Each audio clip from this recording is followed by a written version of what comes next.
So I'm guessing that you clicked on this video because you are a recovering people pleaser. You are done with having people push your limits and try and take advantage of you, or you're done with just finding it difficult to set boundaries. And you've clicked on this because you're like, wait a minute, do I not have to have endless empathy? And you're somebody who is so used to giving so much of yourself and so much of your energy to other people, and you often put your needs behind everybody else's. And this video is reassurance that you do not have to do that if you do not want to. There is nothing wrong with reserving that energy for yourself. And, it's something that I've definitely realised that I don't need to do. I'm a recovering people pleaser. I've had people push me so often. And I realised very kind of recently, to be honest, that I didn't need to have endless empathy. And there's so much stigma around this, especially for women, because we're expected to have endless empathy. We're expected to, give of ourselves to everybody else. You don't have to. And there is nothing wrong with that. And the people that do have a problem with that are people that want to take from you, are people that want to, extract energy from you. And I'm going to reassure you today in this video why you don't need to be endlessly empathetic, why you can reserve energy for yourself, and you can be more selfish but in a positive way. At this grown age, people know what they're doing. So I think when I was definitely starting my recovery process as a people pleaser, I would often be too kind towards other people in terms of giving them the benefit of the doubt, thinking, oh, maybe they just don't understand, or maybe they don't know, or maybe they don't realise what they're doing. Yeah, they do. People know exactly what they're doing. They know that they're being unkind. They know that they're being pushy or disrespectful or taking advantage of you. When you're a child, often we don't really, understand our own emotions. We're not able to correctly externalize how we feel. You may have experienced at school children being shit to you because they maybe were jealous, envious, maybe they were like insecure, but they didn't know how to deal with it, and they didn't know what insecurities were, so they would take it out on other kids. And as those kids grow older, they realize, okay, I need to not do that, it's not fair, let's not, I can't take this out on fellow adults, I have to work on myself. But some people take it into adulthood. They know at that point what they're doing. It's so easy as somebody who's empathetic and somebody who kind of like wants to see the best in people to think that people don't realise what they're doing, or, oh no, but I'm sure it was just a mistake, or I'm sure it's just like a small flare up. I used to make excuses for my former friends, and I'd just be like, oh yeah, but that's just what they're like, or oh, they're just having a bad day. Doesn't matter. Like, you should not ever feel comfortable doing anything unkind to other people, and if you do, there's something wrong there. So just know that people know exactly what they're doing, and to kind of be able to get out of the space of being a pushover and letting people take advantage of you is recognizing that people do know what they're doing. I remember one of my friends literally saying to me about one of my ex-friends. I remember talking to her and she was like, Hattie, does it occur to you that this other person does know what they're doing? And I remember that being like a really pivotal moment for me, because it was like, fuck yeah, I'd never really thought that, because this person was a self-proclaimed empath. She was really great in so many ways, but obviously on the other end would leave me feeling really awful. And she, in my opinion, couldn't really work out how she felt about me. So obviously sometimes it would be good, sometimes it would be bad. And I remember thinking at the time, oh no, surely she wouldn't be doing that deliberately. Surely she, she's self-aware and stuff like that. Surely she wouldn't be doing that. And I think she was. I think she knew exactly what she was doing, and I was naive / I gave too much credit to her in terms of thinking that she couldn't possibly do something that was unkind. Yeah, really making that realization can liberate you, because you're kind of a little bit more like, actually no, they know what they're doing, and actually I'm going to move away from that, I'm going to walk away from that, I'm not going to tolerate that, because I know that it's deliberate at this point, or at least I know it's conscious to some degree. People know what they're doing. Second of all, there are actively people out here looking for people with endless empathy. They're looking for people who have a lot to give, are generous, who are giving of themselves, and they also want to please other people above anything else. People are actively looking out for those qualities in people, and those people will see that, spot it, and will want to utilize it, will want to drain your energy, will want to keep you around, not necessarily because they like you, but because they get something from you, whether that be your energy, whether that be your time, your money. When we have endless empathy, it means that we lack boundaries. It means that we despite somebody treating us poorly, despite somebody being disrespectful, we will continue to keep them around because we feel empathy for them. We feel bad for them. You know, oh, it's because they're going through a really hard time. That's why they're being a bit unkind at the moment. Oh, well, you know, they've gone through so much. That's why they behave in this way. No.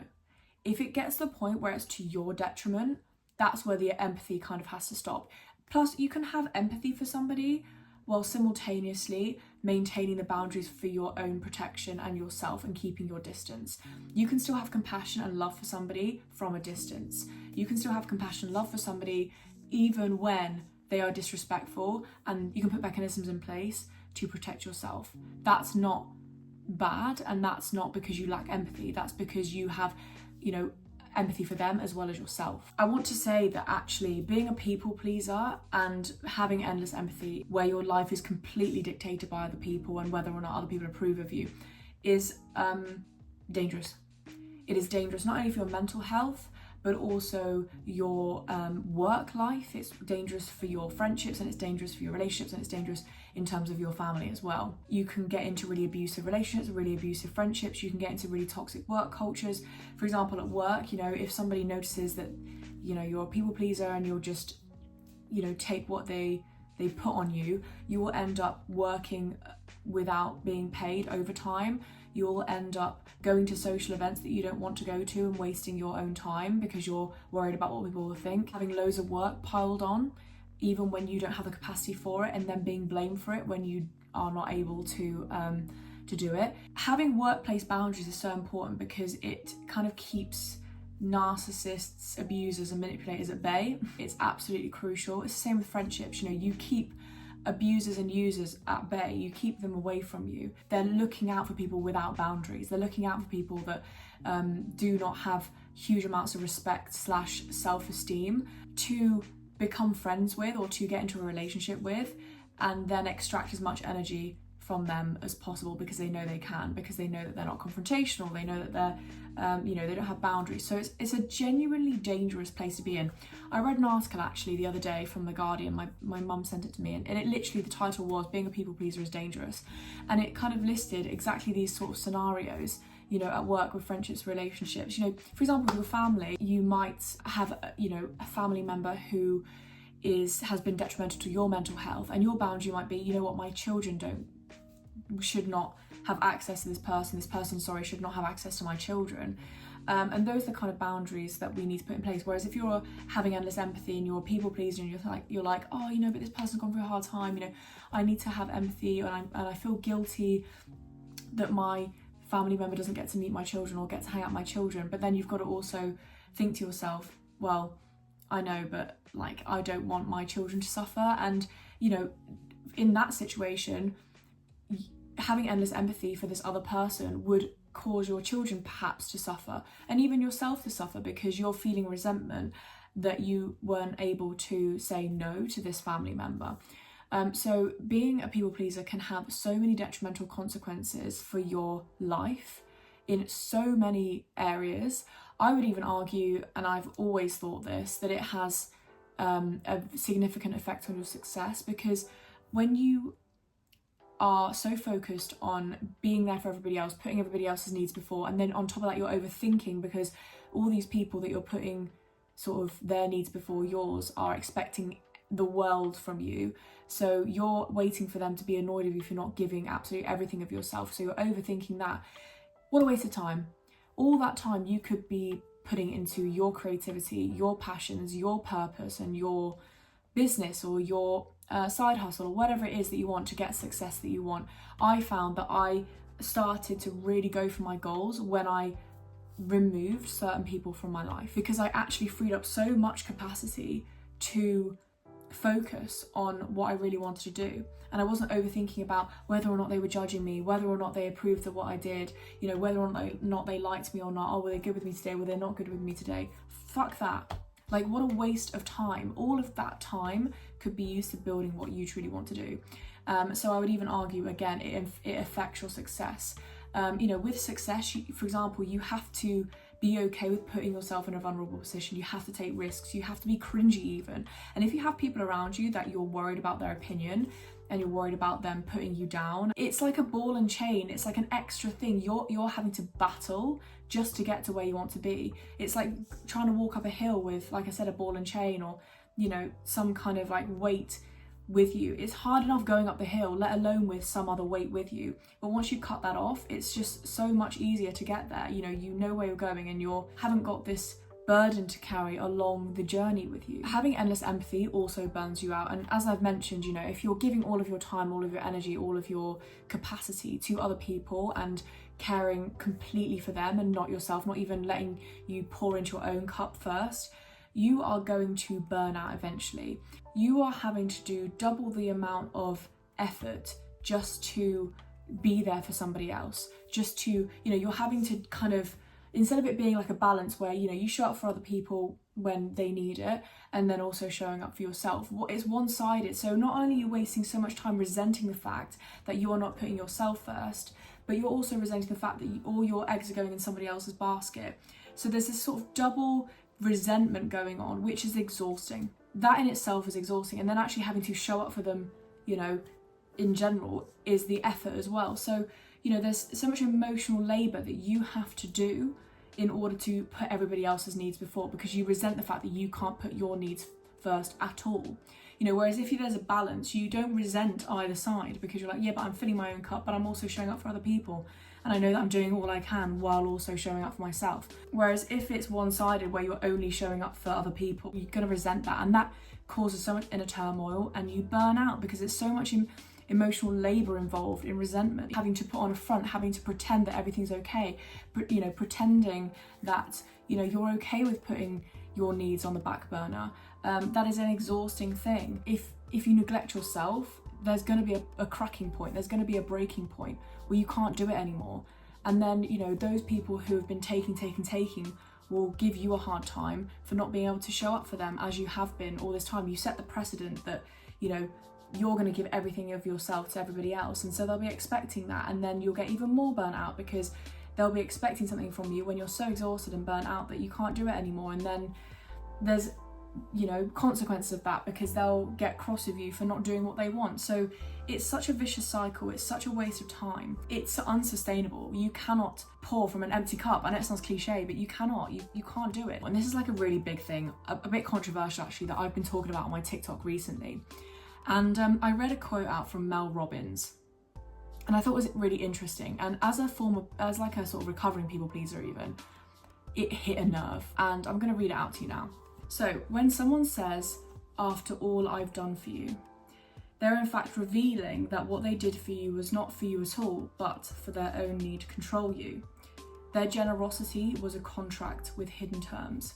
And this vexed, I think, quite a lot of people, including like myself, or certainly my former self, because I remember reading that and thinking, yeah, but after all you've given to somebody, after all you've done for somebody, you know, you would think that it's bewildering when they don't appreciate it. It's a bewildering thing when they don't give something back. But the problem is, like it says here, you know, it was like a contract, because when people pleasers please, they're doing it expecting a certain outcome. You know, when you're a people pleaser, you are expecting a certain outcome by what you're doing. You know, you're changing and molding your behavior to get somebody to do something, for example, to like you or to please them or to make them happy. You're changing yourself. So after doing all that effort, we feel there's this sort of need of like, you know, entitlement for something back, which I think is kind of like normal and human. But the problem is, you know, that person wasn't asking you to people please them. People will use you, and it's up to you to put in those boundaries, to be like, no,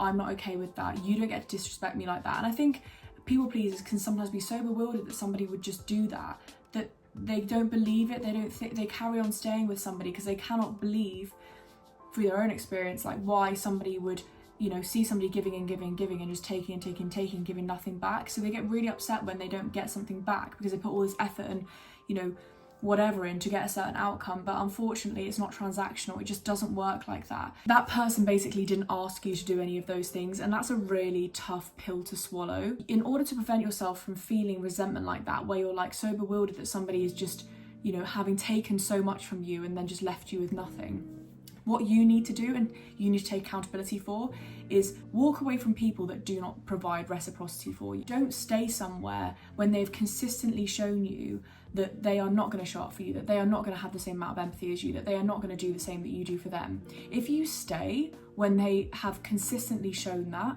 and you have communicated that you want reciprocity and they still don't do that, unfortunately, you are going to have to take accountability for that when they, again, do not show up for you. You know, you've got to protect your own energy and protect your own self and your empathy, and walk away from people that have clearly shown you through their actions, not their words, through their actions, that they are not going to show up for you in the way that you deserve / the way that you want. A hard pill to swallow was that I had to take accountability for the fact that I had continued to let people in my life that didn't deserve to be there. You know, I understand that part of the reason I suffered so much was because of me. I maintained friendships, or I stayed in situations when I had clearly been shown that they were disrespectful, they were unkind, and they weren't going to show up for me.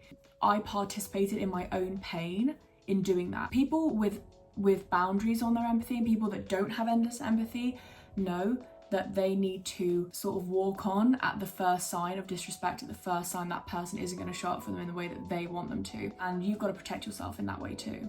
And, you know, kind of following on from that is that if your goal is to be liked, you will forever be miserable. You know, if your goal is to be respected, you're going to be fine. I think as I've kind of, you know, recovered more, the goal for me is really just respect. You know, if somebody doesn't like me, if somebody's, you know, finds me difficult, or thinks that I'm annoying, or thinks that I'm jarring, or whatever, that doesn't matter to me, because as long as they respect me, that's where I feel like I can live with that. You know, I can live with the fact that someone might not like me, but I cannot live with the fact of somebody thinking they can walk all over me.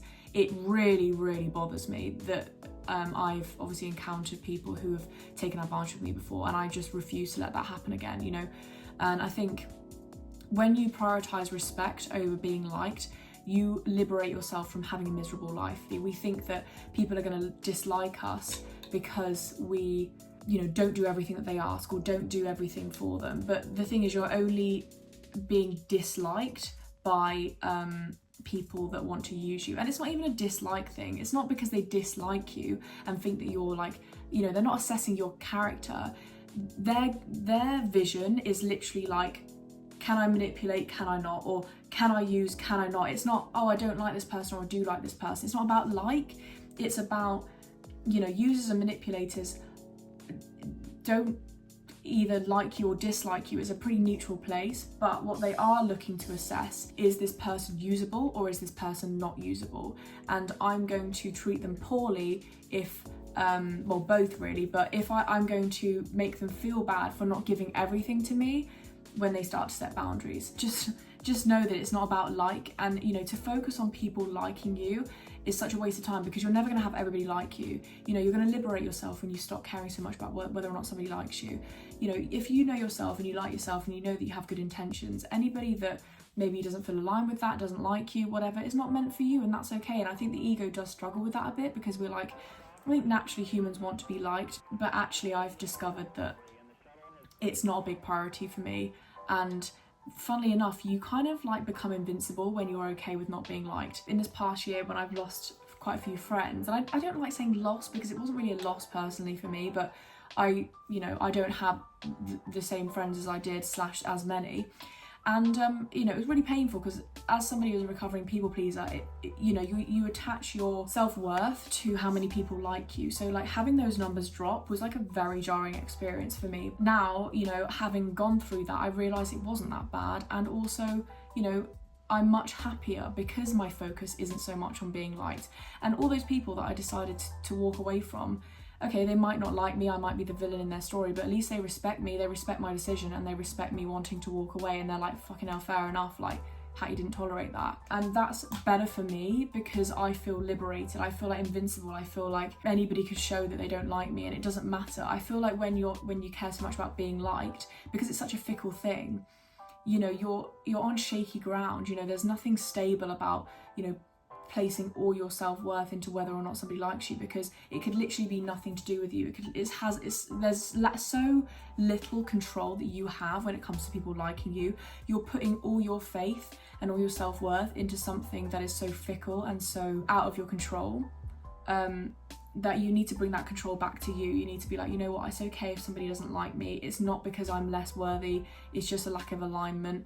And some people, again, like I said, users and abusers aren't seeing it as like, they're seeing it as can I use, can I not? If they can't use you, they just won't bother with you. It's not because they don't like you, it's really a matter of they just can't use you. Just know that. When you have endless empathy, covert narcissists, or narcissists in general, doesn't matter who, but covert I feel like are the most sinister ones because you can't tell, or you can't see them from a mile off, are looking for what they see as a weakness, which is your empathy or your endless empathy. And unfortunately, as a society, empathy is seen as a weakness, not because it actually is, but rather that it's preying on people's love for other people. It's preying on a very genuine and pure thing. When you're not pure and when you have bad intentions, you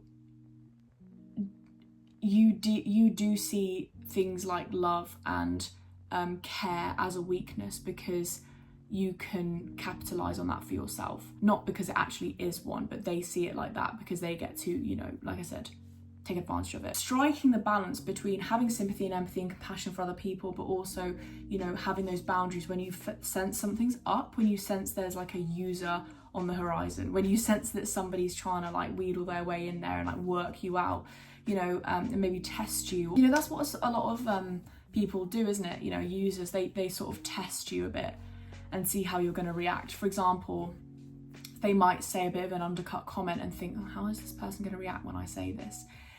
You know, they might make a subtle dig, or they might try and take advantage of you in a subtle way first and see how you respond.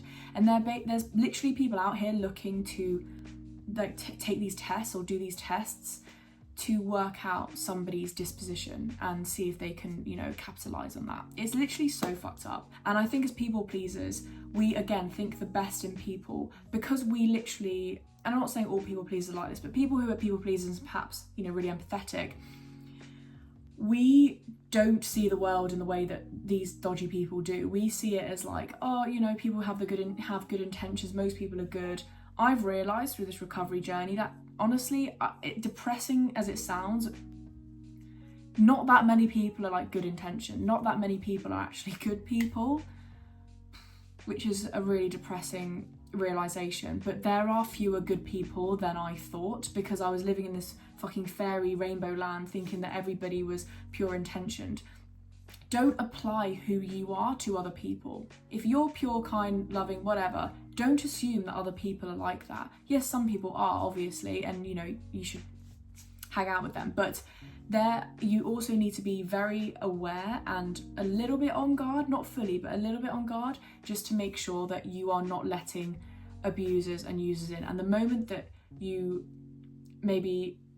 do and then they start to act dodgy, then you need to call it a day. And this is where kind of like my principle of, if they do it twice, bun them off, because I know people kind of do like the lucky three, like if they do it 3 times, yeah, but I've often found that if they do 2 things in a row that I'm just like, nah, I won't bother with it. My energy is worth so much more than that, and my empathy is worth, you know, putting or placing in people that do not piss me off. Yeah, sometimes somebody might be having an off day, they might snap at you, not ideal, but if they get into a habit of doing it, or if they do multiple things that are jarring, just call it quits. Because first of all, if you leave it more than that and you don't say anything, resentment builds up, and then it will finally blow up in a sort of a bit of an overwhelming way. I've had this with previous friends. I let things build up and build up and build up, and then I finally snapped, or at least it got too much. And then I was like, right, I've had enough of this. And they were kind of like, wait, where's this come from? Because at no point had I really communicated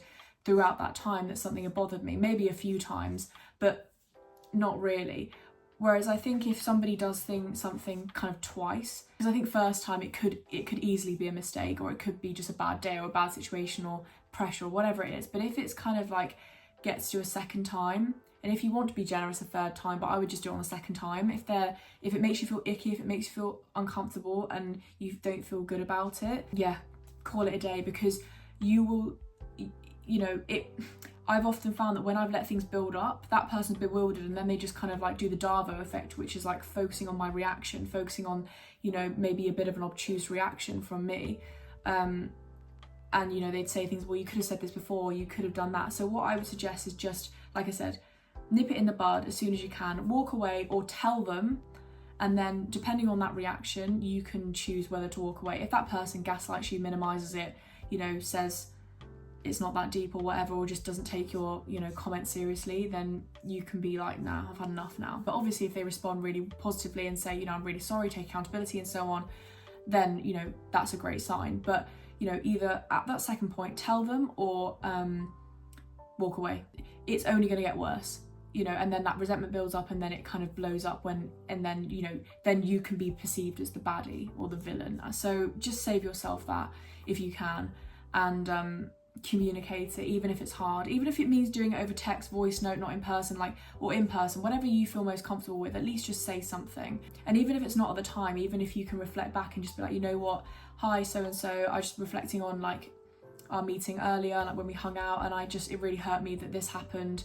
I felt this way. Make it about yourself in terms of not being accusatory, and see how they respond. And if they respond in a way that you feel like was respectful and, took accountability, then continue the friendship or relationship. But if not, bun it off, fuck it.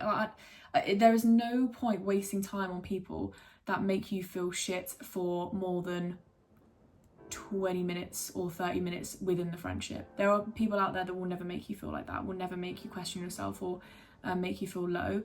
And there are people out there that aren't interested in using people, and you deserve them. Anyway, that is it for today. Overall, I just want to reassure you that you are deserving of pouring into yourself as well as somebody else. So just start letting, self-care and prioritizing yourself creep in, rather than giving everything to everybody else, because you deserve to have a good balance, and only through a good balance can it be healthy.